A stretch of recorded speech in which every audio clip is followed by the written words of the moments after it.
तो बच्चों आज हम लोग शुरू करने वाले हैं नया चैप्टर जिसका नाम है इन्वायरमेंटल टॉक्सिकोलॉजी। ये बहुत ईजी चैप्टर है, इसे आप 10th से मतलब 6-7 से पढ़ते आ रहे हो, एक तरीके से वैसा चैप्टर है। तो ये बहुत ईजी रहने वाला है, आप बहुत आराम कवर करेंगे, 2 दिन में आराम से कवर हो जाएगा। ठीक है बच्चों। तो पहले इन्वायरमेंटल टॉक्सिकोलॉजी होती क्या असल में, इसका मतलब मकसद क्या है? Is a study of impacts of pollutants on the structure and function of the ecosystem. मतलब इकोसिस्टम जो हमारा है, जैसे इकोसिस्टम क्या होता है, ह्यूमन, प्लांट, एनिमल के बीच में जो इंटरेक्शन होता है, ठीक है, वो पूरा मतलब जो बायोस्फीयर होता है उसके बीच में क्या क्या इंटरेक्शन होता है, उसे पूरे को इकोसिस्टम कहते हैं। अब इकोसिस्टम में पोल्यूटेंट है, मतलब दूषित पदार्थ हैं, उनका क्या इफेक्ट होता है उसे हम लोग पढ़ेंगे इन्वायरमेंटल टॉक्सिकोलॉजी। रैचल कोरोजन क्या कहते हैं? It's considered the mother of environmental. देखो ये जो साइंटिस्ट है इनका नाम नहीं याद करना है, ये तो मतलब मैंने अपने नॉलेज के लिए लिख रहा था। Ecology is the study of interaction among organs and between the organs and environment. देखो इकोलॉजी क्या करता है, इकोलॉजी को बता दिया, ऑर्गन जैसे जानवर और मनुष्य के बीच में जो संबंध है उसको स्थापित करता है। मनुष्य और जानवरों का जो पर्यावरण के साथ जो संबंध है, यानी कि प्रकृति के साथ जो संबंध है, उसको स्थापित करता है। ये पूरे ट्रायड को हम लोग इकोसिस्टम कहते हैं। ठीक है। Sources of environmental toxicology. अब इन्वायरमेंटल टॉक्सिकोलॉजी होती कैसे है, ठीक है, उसके क्या क्या सोर्स हैं? They are the sciences of environmental toxicology that can lead to the presence of toxicants in food, water and air। देखो यह टॉक्सिकेंट्स कहाँ कहाँ प्रेजेंट हो सकते हैं, क्या क्या सोर्सेज हैं उसके? देखो सॉइल हो सकता है, वाटर हो सकता है, एयर हो सकता है, तीन ही, मतलब जहाँ जहाँ पोल्यूटेंट अधिकतर मिल सकते हैं। तो ये क्या होगा? फूड होगा, वाटर होगा या एयर होगा। ये तो खाने में मिलेगा। देखो जानवर क्या खाते हैं? घास फूस, तो घास फूस में हो सकता है। वाटर मतलब वाटर बॉडीज़ में हो सकता है। ठीक है। और एयर, हवा में पोल्यूटेंट हो सकते हैं, क्योंकि दिल्ली में अधिकतर यही प्रॉब्लम फेस करी जा रही है। हवा में काफ़ी ज़्यादा ppm, काफ़ी ज़्यादा मात्रा में कार्बन डाइऑक्साइड पाई जा रही है। तो वहीं इसकी समस्या कार्बन डाइऑक्साइड से क्या हो रहा है, ओजोन डिप्लीशन हो रहा है, तो उसके ऊपर बहुत बड़ी चर्चा चल रही है। ठीक है। कई से संगठन बनाए गए हैं इस पोल्यूटेंट को रोकने के लिए। ठीक। जनपदों उद्वंस। जनपदों उद्वंस होता क्या है? जनपद माने होता है कोई स्थान या शहर, और उद्वंस माने होता है, उद्वंस माने क्या होता है? विनाश। किसी शहर या समूह का पूरा विनाश हो जाए उसे जनपदों उद्वंस कहते हैं। जैसे चाइना से जब कोरोना फैला था तो वो जनपदों उद्वंस लाया था। पूछो क्यों? कहीं ना कहीं उसने पूरे शहर, पूरे गांव समेट दिए, हज़ारों लोग, लाखों लोग मर जाते हैं, तो उसे कहते हैं जनपदों उद्वंस। मतलब एक जनपद के समान लोग, कोई चीज़ बहुत बड़े एरिया में फैले और कई लोगों को मृत्यु के घाट उतार दे, उसे जनपदों उद्वंस की कैटेगरी में रखा जाता है। ठीक। जब रोग स्थान विशेष में वहाँ के वातावरण, वायु, जल, देश, काल को दूषित करने हो जाने से तेज़ी से फैलता है, इसे जनपद उद्वंस कहा जाता है। देखो कोरोना के बहुत तेज़ी से फैल रहा था ना, कोरोना से जनपद उद्वंस का आप अगर कोरिलेशन करेंगे तो कोरोना से कर लीजिए, आपको बहुत ईजिली समझ में आ जाएगा। ठीक। जनपद उद्वंस चरक विमान स्थान अध्याय 3 में जनपद उद्वंस जनमार मारा क्या महामारी भी कहा गया है। देखो महामारी क्या होती है? जिससे बहुत सारे लोग मर जाएं। आचार्य अग्निवेश भगवान आत्रेय से पूछते हैं कि मनुष्य भिन्न भिन्न प्रकृति के होते हैं एवं आहार, देह बल, सात मन तथा वायु की विकृति होने के साथ भी एक ही साथ व्यक्ति एक प्रकार के रोग से ग्रसित क्यों नहीं होते हैं? इन्होंने कहा कि सारे मनुष्य तो एक ही जैसे होते हैं, सबके अंदर मेटाबॉलिक सिस्टम भी वही है, सब कुछ है, लेकिन सभी एक प्रकार के रोग से ग्रसित क्यों नहीं होते हैं? सब लोग अलग अलग। तो इसके ऊपर भगवान आत्रेय ने उत्तर दिया है। क्या उत्तर दिया? देखो यहाँ पर हम लोग पहले थोड़ा बहुत अपना मतलब आयुर्वेदिक टेस्ट लेंगे, फिर मॉडर्न पे पूरे चलेंगे। ठीक है। क्योंकि आयुर्वेदिक बहुत जरूरी है, क्योंकि हम लोग आयुर्वेद के स्टूडेंट हैं ना, तो पहले आयुर्वेदिक टेस्ट से थोड़ा लेंगे, फिर उसके बाद हम लोग चलेंगे मॉडर्न की ओर। ठीक। हर चीज़ जो भी, अगर जैसे एयर पढ़ रहे हैं तो एयर में हम लोग थोड़ा आयुर्वेद ले लेंगे, फिर थोड़ा मॉडर्न पढ़ेंगे। ठीक है। और पेपर में भी आपको ऐसे ही लिखना है। ठीक है। आसमान प्रकृति, देखो असमान प्रकृति, आहार आदि भावों वाले इन मनुष्यों को अन्य भाव की जो समान है उनके समय में विकृत होने के समय लक्षण वाले रोग उत्पन्न होकर जनपदों का विनाश कर देते हैं। ये भाव वायु, जल, देश, काल। देखो अलग अलग, जैसे इन्होंने अग्निवेश ने क्या कहा है? देखो जैसे भगवान आत्रेय ने अग्निवेश से क्या कहा? अग्निवेश उनके शिष्य थे, आपने पढ़ाई होगा चरक संहिता में। तो उन्होंने अग्निवेश से ये कहा है कि ऐसा नहीं होता कि मतलब सारे लोग, तुम सही कह रहे हो कि सारे लोग मतलब एक, देखो मनुष्य है तो एक ही मतलब एक ही चीज का हो, लेकिन देश काल साथ, जैसे मान लो कुछ लोग होते हैं ठंडी में पेप्सी पी लें तो उनको कोई असर नहीं पड़ेगा, उनके लिए खत्म हो गया वो, तो वो कहीं रोग नहीं उत्पन्न करेगा। लेकिन कुछ लोग अगर ठंडी में पेप्सी पी लें तो ठंडी में क्या, गर्मी में पेप्सी पी लें तब उनको जुकाम हो जाता है, तो उनके लिए वो खत्म नहीं है। देश अलग अलग देश में, जैसे ठंडी अगर बहुत मान लो जो ठंडे प्रदेश में रह रहा वो तो आराम से, यहाँ ठंडा पड़ेगा तो आराम से सह लेगा। अब कोई दार्जिलिंग वगैरह में रह रहा है वो उसके लिए ठंड यहाँ ले आओ उसे क्या ही ठंडा है, वो गर्मी नहीं बर्दाश्त कर पाएगा। और कोई डेजर्ट में रह रहा है, मतलब हमेशा राजस्थान वगैरह में रह रहा, उसे तुम जम्मू कश्मीर में ले जाके बसा दो, वो नहीं बर्दाश्त कर पाएगा, क्योंकि वो उसके लिए मतलब फेवरेबल हो गई ना कंडीशन, काफ़ी लंबे समय से रह रहा, शरीर उसे एकदम बर्दाश्त नहीं कर पाएगा। हाँ 2-4 महीने रहे फिर बर्दाश्त करने लगेगा, ठीक है, वो होता साथ में, ठीक है। देश जल आयुर्वेदिक मंत्रानुसार विषक्ता वायु के लक्षण, धूमा अनिले व विशेष संयुक्ते खगा श्रमता प्रपंती भूमे काश प्रतिचाय शिरो रुजा सच भवंती तीव्र नयस माशुच, ठीक है। इन्होंने इसके मतलब कुछ रोग बताएं कि तीव्र वायु से हम लोग क्या क्या रोग होते हैं, उसके क्या क्या लक्षण होते हैं, तो बताते हैं। अर्थात वायु के विषक्त होने से पंछी श्रम खाकर भूमि पर गिर जाते हैं। देखो इन्होंने कहा अगर वायु दूषित होगी, क्योंकि पंछी जो होते हैं जितने भी होते हैं वो हवा में उड़ते हैं, तो अगर वायु दूषित होगी तो पंछी जो होंगे वो मूर्छा खा के नीचे गिरने लगेंगे, ठीक है। उस प्राचीन काल में ऐसा होता होगा, लेकिन अब तो इतना पोल्यूशन है कि मतलब पक्षी कहाँ ही। श्वास काश प्रतिसाय ज्वर, ये मतलब जितनी बीमारियाँ देखो रेस्पिरेटरी से जितनी बीमारियाँ हैं वो आप वायु में मतलब वायु के दूषित में लिख सकते हैं। रेस्पिरेटरी की जो बीमारी आ जाए, कफ अस्थमा ब्रोंकाइटिस सब लिख सकते हैं। ये ऐसा चैप्टर है जिसमें आपको कॉन्सेप्ट लगाना है, कॉन्सेप्ट लगाया तो आंसर लिख जाएगा अपने आप। जैसे वायु दूषित है तो रेस्पिरेटरी सिस्टम से जितनी बीमारियाँ आपको आती हैं सारी उसमें लिख सकते हो, ठीक है।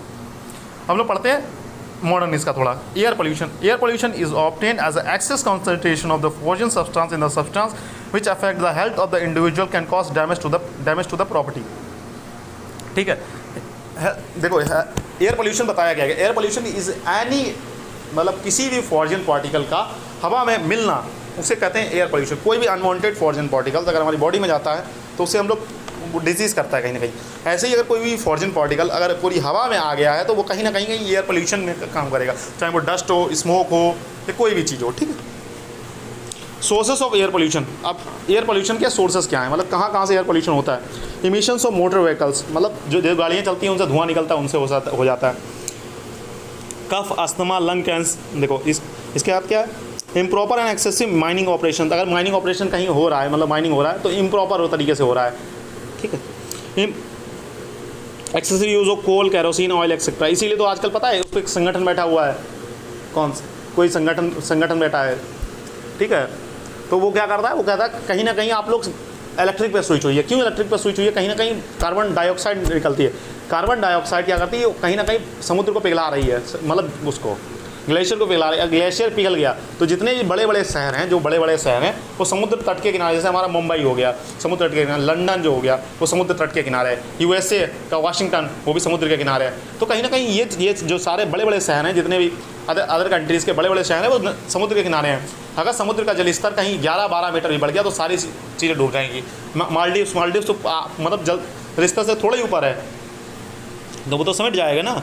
इसके लिए कहीं ना कहीं बाकी सारे संगठन, मतलब बाकी सारे सभी देश मिलकर एक साथ ये करा रहे हैं कि हमें 2050 तक हमें कार्बन फ्री होना है, मतलब नेट जीरो कार्बन लाना है। तो वो SO2 Na2 कास एसिड रेन, देखो सल्फर डाइऑक्साइड और नाइट्रस ऑक्साइड, मतलब नाइट्रस ऑक्साइड क्या करती है, एसिड रेन कहीं ना कहीं कॉज कराती है।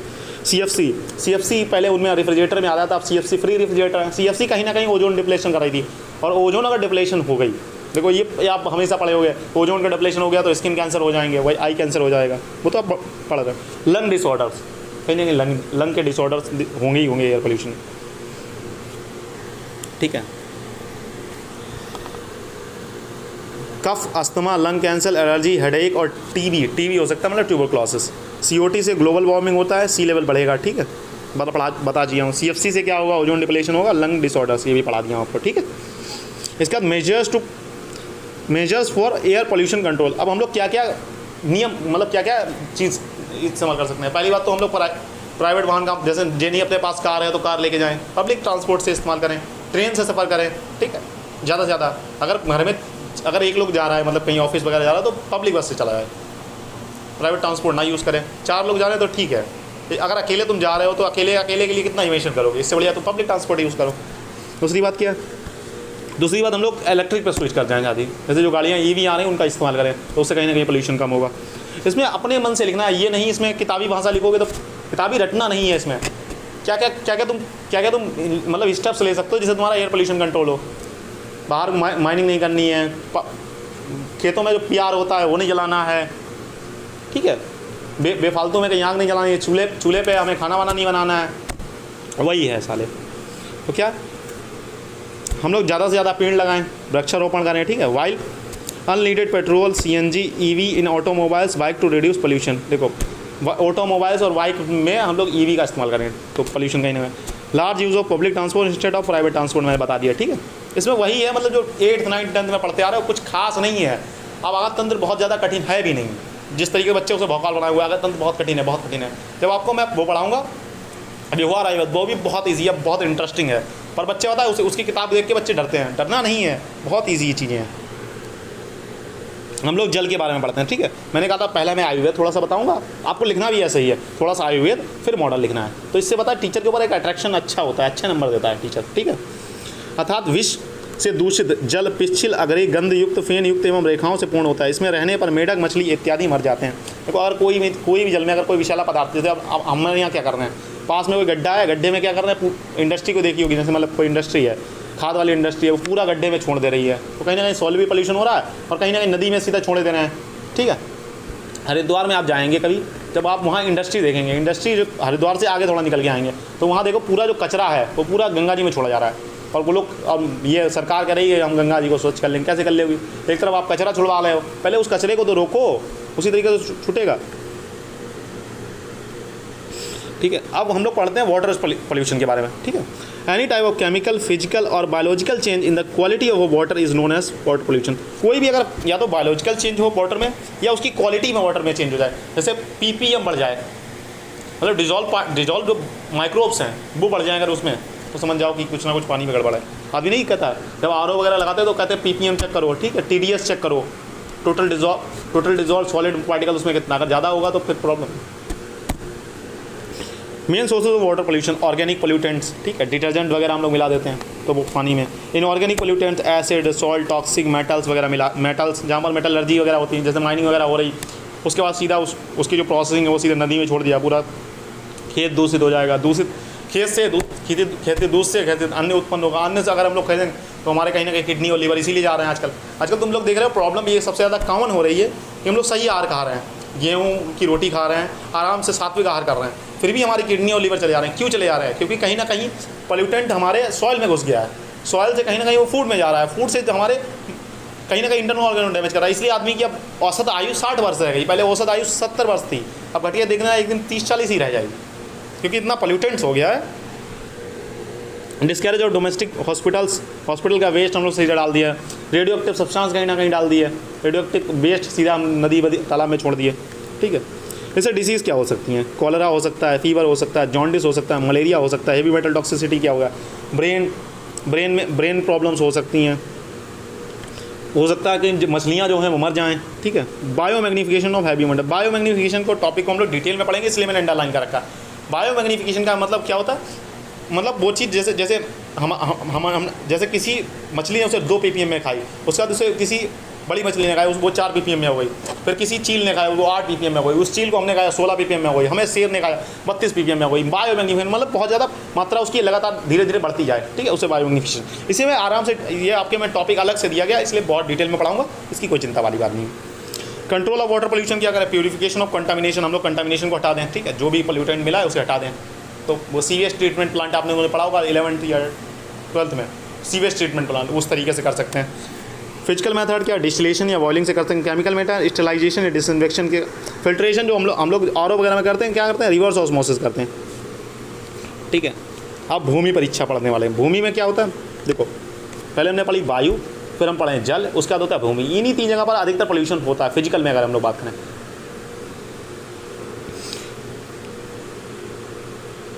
क्षिति प्रदेश विश्व दूषित नहीं, ये आपको इसके आपका श्लोक तो रटना ही नहीं है।